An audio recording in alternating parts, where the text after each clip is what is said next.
Halo, selamat pagi teman-teman. Jadi hari ini saya akan membawakan presentasi untuk mata kuliah MSDM dengan materi keunggulan kompetitif melalui SDM. Di sini saya akan membawakan presentasi bersama rekan saya Agus Arkana.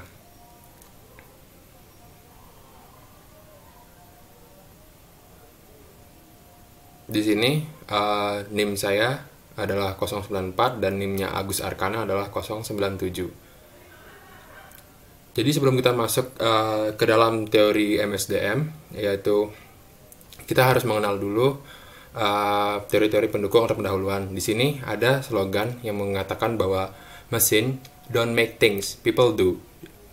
Dalam slogan ini disampaikan oleh Jeffrey Pfeffer, di mana ia adalah seorang ahli teori bisnis Amerika dan profesor perilaku organisasi Thomas D2 di Sekolah Pasca Sarjana Bisnis Universitas Stanford. Jadi, pada kesempatan kali ini kita akan membahasnya itu kan keunggulan kompetitif. Jadi, keunggulan kompetitif merupakan suatu posisi unik yang dikembangkan oleh perusahaan sebagai tindakan antisipasi dalam menghadapi para pesaing dan memungkinkan perusahaan untuk mengungguli mereka. Definisi ini menekankan bahwa keunggulan hanya dapat dicapai dengan pengembangan diferensiasi yang jelas dan favorable dari para pesaing. Di sini juga ada Porter menyampaikan bahwa keunggulan kompetitif merupakan jantung dari kinerja perusahaan dalam pasar yang kompetitif. Selain itu, keunggulan kompetitif merupakan tentang bagaimana sebuah perusahaan benar-benar menempatkan strategi yang generik ke dalam prakteknya. Selanjutnya, Keone juga memiliki pendapat bahwa keunggulan kompetitif memiliki makna hanya bila keunggulan itu dapat dirasakan di pasar. Dengan kalimat ini, diferensiasi dicerminkan dalam atribut produk atau jasa yang merupakan kriteria kunci dalam pembelian sebuah produk oleh konsumen. Barney juga menyampaikan bahwa keunggulan tersebut akan berkelanjutan hanya bila para pesaing tidak mudah untuk menirunya. Jadi, kita tuh punya originalitas di mana para pesaing-pesaing sendiri itu juga nggak bisa mengimbangi karena itu rahasia perusahaan sih biasanya.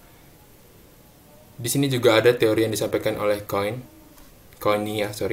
bahwa perbedaan kemampuan yang mendasari diferensiasi harus membedakan atau memisahkan pesaing dari pesaing lain. Bila tidak ada keunggulan kompetitif dari sebuah perusahaan, berarti maka bisa dinyatakan bahwa perusahaan tersebut tidak memiliki keunggulan dengan perusahaan lain atau bisa dikatakan sama. Secara ringkas, dapat disimpulkan bahwa kondisi paling penting untuk mempertahankan keunggulan secara berkelanjutan adalah bahwa para pesaing yang ada dan potensial tidak mampu untuk mengambil tindakan atau menyamai perbedaan yang ada. Bila pesaing dapat untuk menyamainya, maka keunggulan kompetitif tidak dapat didefinisikan atau tidak diterapkan secara berkelanjut karena keunggulan yang dimiliki perusahaan itu dapat ditiru oleh perusahaan lain. Jadi, saya simpulkan dari sekian banyak teori yang udah saya sampaikan bahwa keunggulan kompetitif merupakan sebuah pembeda dari perbedaan yang dimiliki perusahaan, entah itu dari segi strategi ataupun dari segi lainnya yang membedakan ia dari perusahaan-perusahaan lain sehingga ia dapat lebih maju dan berkembang dari perusahaan-perusahaan lain itu juga. Di sini terdapat ada dua teori ada teori keunggulan kompetitif. Salah satunya yaitu teori biaya rendah. Teori biaya rendah didasarkan dengan adanya penetapan harga atau proses produksi yang menyebabkan biaya lebih rendah dari proses produksi pesaing lainnya. Pada kasus ini saya akan mengambil contoh salah satunya itu sebuah perusahaan airlines penerbangan yang terkenal murah biasanya tuh Air Asia maksud saya atau Lion Air, di mana dia tuh bisa menawarkan tiket-tiket rendah dengan memotong biaya-biaya produksi yang mereka miliki. Jadi mereka secara kompetitif unggul dengan harga yang lebih rendah. Makanya mereka bisa dibilang menggunakan teori biaya rendah. Salah satu contoh lain juga itu ada perusahaan IKEA yang dimana dia biasanya mendistribusikan atau menjualkan barang-barang dalam bentuk furnitur. Di sana tuh dia mengubah bahan-bahan produksinya yang seharusnya misalnya menggunakan besi dengan aluminium, di mana seperti yang kita tahuin bahwa harga aluminium itu lebih rendah, makanya dia IKEA tuh bisa terkenal juga rendah harga-harga barangnya dan unggul secara kompetitif dikatakan karena mereka menerapkan biaya rendah. Jadi kedua perusahaan ini, IKEA dan Lion ataupun AirAsia, memiliki keunggulan karena mereka bisa menawarkan jasa yang sama, produk yang sama, barang yang sama dengan kompetitor lainnya, tetapi memiliki harga jauh lebih rendah. Sedangkan di teori yang lainnya, yaitu ada teori diferensiasi produk, di mana teori ini mendasari adanya pengembangan atas fungsi atau manfaat yang unik dari produk yang selama ini diproduksi dan sangat berbeda dengan produk pesaingnya.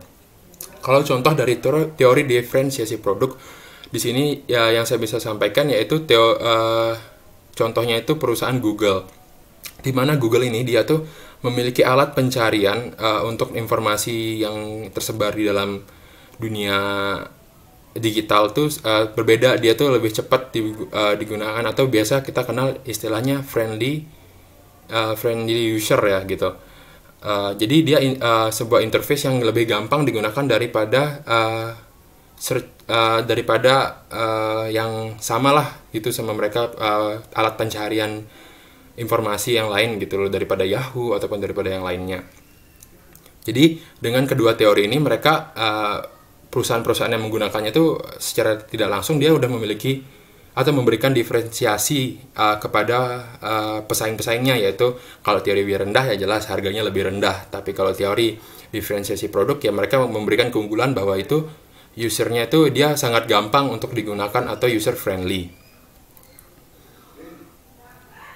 Selanjutnya itu ada manfaat keunggulan kompetitif. Jadi kita udah tahu tuh keunggulan kompetitif apa, contohnya seperti apa dengan teori-teori pembeda ataupun teori biaya rendah. Selanjutnya apa sih manfaat dari keunggulan kompetitif itu sendiri?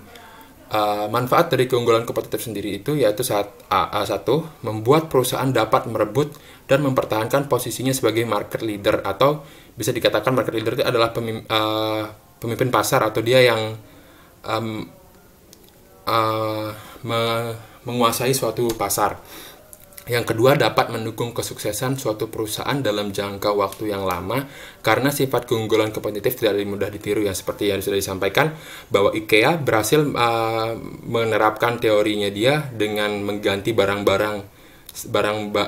bakunya yang dari besi menjadi aluminium foil tanpa mengurangi fungsinya. Katakan saja meja gitu. Meja dengan bahan dasar besi ataupun meja dengan bahan dasar aluminium tentu saja memiliki kualitas yang berbeda, tapi dia tidak mengganggu fungsinya sebagai meja. Jadi bisa dikatakan hal itu kan nggak mudah ditiru oleh perusahaan-perusahaan lain gitu. Seandainya pun ditiru, dia tidak memiliki spesifikasi yang sama sehingga biayanya tuh bisa dikuasain oleh IKEA dengan biaya merendah tapi memiliki barang yang dikatakan saja bagus oleh pasar gitu. Yang kedua, dapat mendukung kesuksesan suatu perusahaan dalam jangka waktu yang lama karena sudah ditiru. Oke, itu sudah.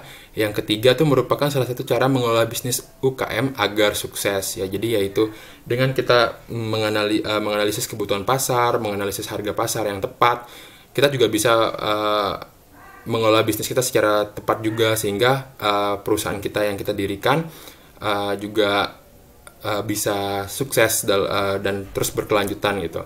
Yang terakhir itu dapat meningkatkan kinerja perusahaan dengan menetapkan strategi-strategi generik dalam praktek dan penciptaan produk yang benar-benar dibutuhkan oleh konsumen. Selanjutnya, menurut Porter sendiri, tadi yang sudah banyak memberikan pendapat-pendapat, dia juga ada strategi bersaing yang dapat digunakan oleh perusahaan. Yaitu ada keunggulannya bersaing ada 3, yaitu strategi inovasi, yaitu digunakan untuk mengembangkan produk atau jasa yang berbeda dari para pesaing.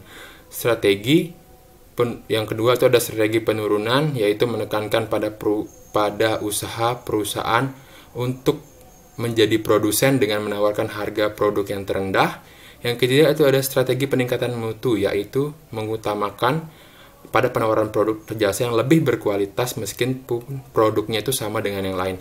Jadi secara singkat, kalau teori strategi penurunan biaya itu udah disampaikan juga, itu teori biaya rendah ya teman-teman, yang dimana udah saya sampaikan di atas. Contohnya itu ya IKEA dan airlines seperti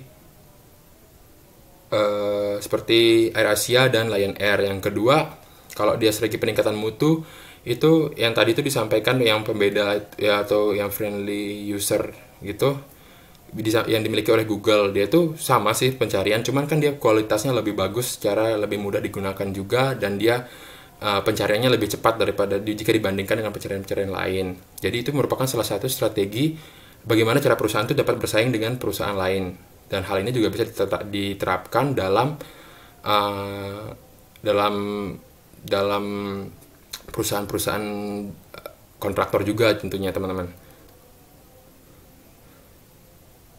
Terus slide selanjutnya ini membahas tentang kondisi yang membentuk keunggulan kompetitif itu menurut Barney. Jadi terdapat 4 kondisi di mana keunggulan kompetitif itu dapat dibentuk ya. Yang pertama, satu, itu merupakan sumber daya organisasional yang sangat berharga atau valuable, terdapat dalam kaitannya dengan kemampuan untuk mengeksploitasi kesempatan atau menetralisir ancaman dari lingkungan perusahaan. Yang kedua, itu relatif sulit dikembangkan sehingga menjadi langka di lingkungan kompetitif.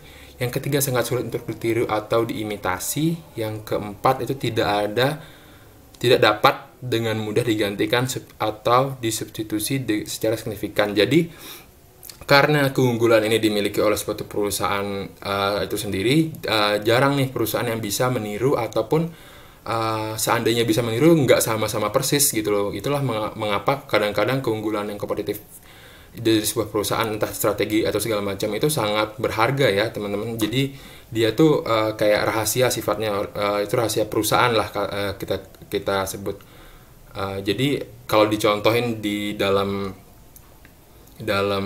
contoh lainnya, maksud saya misalnya sebuah produk makanan, misalnya saja kayak KFC ataupun McD, di sana tuh mereka berdua merupakan produk yang sama, tapi mereka tuh punya resep rahasia yang tidak bisa ditiru oleh satu sama yang lain. Makanya mereka sulit untuk disaingi oleh perusahaan-perusahaan lain yang seandainya ingin menjual produk ayam goreng seperti mereka gitu teman-teman. Nah, di sini ada quote juga yang mengatakan bahwa orang adalah aset yang paling penting. Ini merupakan quote yang paling penting dalam manajemen sumber daya manusia, karena manajemen sumber daya manusia itu aset berharganya itu merupakan manusia atau orang-orang yang ada di sana. Terus di sini saya akan jelaskan bahwa semakin disadari bahwa dunia bisnis akan menjadi industri yang dapat digerakkan oleh pengembangan ilmu pengetahuan dan teknologi, atau yang biasa dikenal istilahnya knowledge and technology based industry, tidak lagi hanya bergantung pada melimpahnya sumber daya alam atau resource intensive industry, dan upah buruh yang murah. Menghadapi kondisi seperti ini, organisasi yang ingin mempertahankan kelangsungan hidupnya harus memantau pertumbuhan dan semakin tergantung pada caranya dia bagaimana mengolah aset sumber daya manusianya itu sendiri. Oke, mungkin dari saya itu dulu. Selanjutnya presentasi akan dilanjutkan oleh rekan saya, yaitu Agus Arkana. Terima kasih atas waktu yang diberikan kepada saya. Saya Yulian Agus Arkana. Di sini saya akan melanjutkan presentasi dari teman saya, yaitu Chris Muhammad, tentang pengertian budaya perusahaan. Yang pertama yaitu pengertian budaya perusahaan menurut Susanto Agli. Di sini dia menjelaskan bahwa budaya perusahaan adalah suatu nilai-nilai yang menjadi pedoman sumber daya manusia untuk menghadapi permasalahan eksternal dan penyelesaian integrasi ke dalam perusahaan, sehingga masing-masing anggota organisasi harus memahami nilai-nilai yang ada dan bagaimana mereka harus bertindak atau berperilaku. Jadi di sini para anggota organisasi tersebut atau perusahaan tersebut harus memahami nilai yang ada pada perusahaan tersebut atau tujuan dari perusahaan tersebut, sehingga jika terjadi permasalahan mereka dapat bertindak atau berperilaku yang benar. Yang kedua yaitu pengertian budaya perusahaan menurut Hofstede. Budaya perusahaan didefinisikan sebagai perencanaan bersama dari pola pikir atau collective programming mind yang membedakan anggota-anggota dari suatu kelompok masyarakat dengan kelompok dari suatu budaya yang lain. Pola pikir ini pada dasarnya hanya ada dalam pikiran individu yang kemudian mengalami kristalisasi dan memiliki bentuk. Pada gilirannya, pola pikir bersama ini akan meningkatkan sikap mental para anggota kelompok tersebut. Jadi menurut Hofstede, perusahaan tersebut pasti memiliki perbedaan karena memiliki anggota-anggota kelompok yang berbeda dan mereka memiliki pola pikir yang berbeda. Selanjutnya yaitu pengaruh budaya perusahaan terhadap karyawan. Menurut Denison, budaya perusahaan mempunyai pengaruh terhadap keefektifan suatu organisasi. Budaya perusahaan dapat dilihat dari aspek rasa sebagai berikut. Yang pertama yaitu rasa keterlibatan atau involvement, yaitu tingkat keterlibatan dan partisipasi yang tinggi dari karyawan akan meningkatkan rasa tanggung jawab. Jadi, semakin banyak anggota perusahaan tersebut akan partisipasi atau terlibat dalam kegiatan-kegiatan di perusahaan, maka akan meningkatkan rasa tanggung jawab. Yang kedua yaitu rasa konsistensi, yaitu konsistensi menekankan pada nilai-nilai yang dimiliki perusahaan yang perlu dipahami oleh para anggota organisasi. Yang ketiga ada adaptabilitas atau adaptability, yang menekankan pentingnya adaptabilitas di dalam perusahaan terhadap perubahan lingkungan yang terjadi. Yang terakhir yaitu misi atau mission. Hal ini menekan pada pentingnya kejelasan misi dan tujuan dari suatu organisasi bagi para anggotanya. Selanjutnya yaitu peran strategis sumber daya manusia. Yang pertama yaitu strategik, artinya sumber daya manusia menjadi mitra bagi manajer senior dan manajer lini dalam pelaksanaan strategi, membantu memindahkan perencanaan dari ruang konvensi ke lapangan atau pasar. Ahli administrasi, artinya sumber daya manusia harus menjadi seorang ahli dalam pengorganisasian dalam bentuk keputusan, memberikan administrasi yang lebih efisien untuk meyakinkan bahwa berbagai biaya dapat dikurangi sementara kualitas tetap terjaga. Employee champion artinya sumber daya manusia harus menjadi pimpinan bagi karyawan dengan mewakili kepentingan mereka di hadapan manajer senior dan pada waktu yang sama bekerja untuk meningkatkan kontribusi karyawan, yaitu komitmen karyawan pada perusahaan dan kemampuan untuk memberikan hasil. Yang keempat yaitu ada agen perubahan, artinya sumber daya manusia harus menjadi agen perubahan yang berkesinambungan. Sumber daya manusia harus membangun kapabilitas perusahaan untuk menangkap dan mengkapitalisasi perubahan. Inisiatif perubahan difokuskan pada penciptaan tim yang berkinerja tinggi dalam mengimplementasikan teknologi baru yang dikembangkan dan disampaikan dengan cara dan waktu yang tepat. Selanjutnya yaitu tantangan dalam mengubah konsep kita dalam penanganan perusahaan. Yang pertama yaitu perusahaan harus tidak hanya memiliki konsep orang dan aset, tapi harus menjadikan sebagai kebiasaan dalam lingkungan pekerjaan. Yang kedua yaitu perusahaan harus mulai mempertimbangkan pelatihan dan pengembangan aset. SDM yang dimiliki sebagai aset investasi perusahaan yang harus dikelola dan diperhatikan lebih. Keunggulan kompetitif yang paling sulit dikopi dan lebih sustainable adalah melalui kegiatan-kegiatan dan praktik-praktik MSDM. Karena sukses yang datang dari MSDM sering tidak transparan atau tidak dapat ditiru dan tidak terlihat. Sedangkan sistem informasi yang computerized sebagai suatu sumber keunggulan kompetitif akan lebih mudah dilihat dan ditiru para pesaing dibanding misalnya budaya dan praktek-praktek MSDM perusahaan.